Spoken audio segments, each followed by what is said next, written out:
ರಾಜ್ಯದಲ್ಲಿ ಮುಂದುವರೆದ ಬಿಜೆಪಿ ಟಿಕೆಟ್ಗಾಗಿ ಪೈಪೋಟಿ.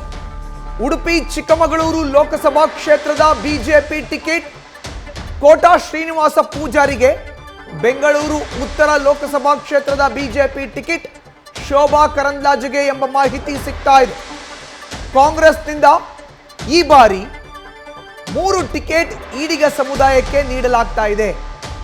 ಕಾಂಗ್ರೆಸ್ನಲ್ಲಿ ಶಿವಮೊಗ್ಗ ಕ್ಷೇತ್ರಕ್ಕೆ ಗೀತಾ ಶಿವರಾಜ್ ಕುಮಾರ್ಗೆ ಟಿಕೆಟ್, ದಕ್ಷಿಣ ಹಾಗೂ ಉತ್ತರ ಕನ್ನಡಕ್ಕೂ ಈಡಿಗ ಸಮುದಾಯದ ಅಭ್ಯರ್ಥಿಗಳನ್ನೇ ಕಣಕ್ಕಿಳಿಸಲು ಕಾಂಗ್ರೆಸ್ ನಾಯಕರು ಪ್ಲಾನ್ ಮಾಡಿಕೊಳ್ತಾ ಇದ್ದಾರೆ. ಇದಕ್ಕೆ ಪರ್ಯಾಯವಾಗಿ ಬಿಜೆಪಿಯಿಂದಲೂ ಈಡಿಗ ಸಮುದಾಯದ ಬಾಣವನ್ನ ಹೂಡಲಾಗಿದೆ. ಹೆಚ್ಚಿನ ಮಾಹಿತಿಯನ್ನು ನೀಡ್ತಾರೆ ನಮ್ಮ ಪ್ರತಿನಿಧಿ ಗಣಪತಿ. ನೇರ ಸಂಪರ್ಕಕ್ಕೆ ಜಾಯಿನ್ ಆಗಿದ್ದಾರೆ. ಗಣಪತಿ, ಈಡಿಗ ಸಮುದಾಯದವರ ತಂತ್ರಕ್ಕೆ ಪ್ರತಿತಂತ್ರವಾಗಿ ಬಿಜೆಪಿ ಕೂಡ ಈಡಿಗ ಸಮುದಾಯದವ್ರನ್ನ ಈಗ ಕಣಕ್ಕಿಳಿಸ್ತಾ ಇರೋದು. ಅದರಲ್ಲೂ ಪ್ರಮುಖವಾಗಿ ಉಡುಪಿ ಚಿಕ್ಕಮಗಳೂರು ಲೋಕಸಭಾ ಕ್ಷೇತ್ರಕ್ಕೆ ಕೋಟಾ ಶ್ರೀನಿವಾಸ್ ಪೂಜಾರಿ ಅವರ ಹೆಸರು ಮುನ್ನೆಲೆಗೆ ಬರ್ತಾ ಇದೆ. ಹಾಗಾದ್ರೆ ಶೋಭಾ ಕರಂದ್ಲಾಜೆಗೆ ಬೆಂಗಳೂರು ಉತ್ತರದ ಟಿಕೆಟ್ ಫಿಕ್ಸಾ, ಹೇಗೆ ಗಣಪತಿ?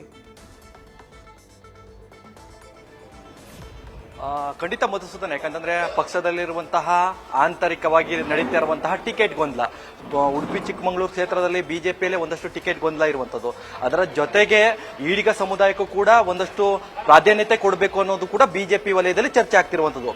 ಈ ಹಿನ್ನೆಲೆಯಲ್ಲಿ ಉಡುಪಿ ಚಿಕ್ಕಮಗಳೂರು ಕ್ಷೇತ್ರದಲ್ಲಿ ಕೋಟಾ ಶ್ರೀನಿವಾಸ್ ಪೂಜಾರಿ ಅವರನ್ನ ಕಣಕ್ಕಿಳಿಸಬೇಕು ಅಂತ ಬಿಜೆಪಿ ವಲಯದಲ್ಲಿ ಚರ್ಚೆ ಆಗ್ತಾ ಇದೆ. ಈ ಮೂಲಕ ಒಂದಷ್ಟು ಈಡಿಗ ಸಮುದಾಯದ ಮತಗಳನ್ನ ಸೆಳೆಯುವಂತದ್ದು, ಜೊತೆಗೆ ಈಡಿಗ ಸಮುದಾಯದ ಜೊತೆಗೆ ಬಿಜೆಪಿ ಇದೆ, ಜೊತೆಗೆ ಈಡಿಗ ಸಮುದಾಯಕ್ಕೆ ನ್ಯಾಯವನ್ನು ಸಲ್ಲಿಸ್ತಾ ಇದೀವಿ ಅಂತ ಒಂದಷ್ಟು ಸಂದೇಶವನ್ನ ರವಾನೆ ಮಾಡ್ದಂಗಾಗುತ್ತೆ. ಈ ನಿಟ್ಟಿನಲ್ಲಿ ಬಿಜೆಪಿ ನಾಯಕರು ಒಂದಷ್ಟು ಚಿಂತನೆಯನ್ನ ವ್ಯಕ್ತಪಡಿಸ್ತಾ ಇರುವಂತದ್ದು. ಪ್ರಮುಖವಾಗಿ ನಾವು ಗಮನಿಸೋದಾದ್ರೆ ಉಡುಪಿ ಚಿಕ್ಕಮಗಳೂರಿನಲ್ಲಿ ಈಗಲೂ ಕೂಡ ಶೋಭಾ ಕರಂದ್ಲಾಜೆ ಅವರ ಹೆಸರು ಕೇಳಿ ಬರ್ತಾ ಇರುವಂತದ್ದು, ಜೊತೆಗೆ ಬೇರೆ ಯಾರು ಇಲ್ವಾ ಅನ್ನೋದು, ಒಂದಷ್ಟು ಸ್ಪರ್ಧೆ ಮಾಡ್ಲಿಕ್ಕೆ ಬೇರೆ ಯಾವ ಅಭ್ಯರ್ಥಿಗಳು ಇಲ್ವಾ ಅಥವಾ ಆಕಾಂಕ್ಷಿಗಳಿಲ್ವಾ, ಈ ರೀತಿಯಾದಂತಹ ಚರ್ಚೆಯಲ್ಲಿದ್ದಾಗ ಕೋಟಾ ಶ್ರೀನಿವಾಸ್ ಪೂಜಾರಿ ಅವರನ್ನು ಕೂಡ ಇದೇ ಕ್ಷೇತ್ರದಿಂದ ಕಣಕ್ಕಿಳಿಸಿದ್ದೇ ಆದಲ್ಲಿ ನಾವು ನೇರವಾಗಿ ಈಡಿಗ ಸಮುದಾಯದ ಮತಗಳನ್ನ ಸೆಳೆಯಬಹುದು, ಈಡಿಗ ಸಮುದಾಯಕ್ಕೆ ನ್ಯಾಯವನ್ನ ಒದಗಿಸಬಹುದು. ಈ ನಿಟ್ಟಿನಲ್ಲಿ ಚರ್ಚೆಯನ್ನ ಆಗ್ತಿರುವಂತದ್ದು. ಪ್ರಮುಖವಾಗಿ ಇಲ್ಲಿ ಗಮನಿಸಬೇಕಾಗಿರುವಂತದ್ದು ಕಾಂಗ್ರೆಸ್ ನಾಯಕರ ತಂತ್ರ. ಕಾಂಗ್ರೆಸ್ ನಾಯಕರ ತಂತ್ರಗಳನ್ನು ನಾವು ಈಗಾಗಲೇ ಗಮನಿಸೋದಾದ್ರೆ ಉಡುಪಿ ಚಿಕ್ಕಮಗಳೂರು ಇರ್ಬೋದು, ಜೊತೆಗೆ ದಕ್ಷಿಣ ಕನ್ನಡ ಇರ್ಬೋದು, ಉತ್ತರ ಕನ್ನಡ ಇರ್ಬೋದು, ಈ ಶಿವಮೊಗ್ಗ ಭಾಗದಲ್ಲಿ ಎಲ್ಲ ಒಂದ್ ಕಡೆ ಈಡಿಗ ಸಮುದಾಯದ ಮತಗಳನ್ನೇ ಗಾಳ ಆಗ್ತಾ ಇರುವಂತದ್ದು.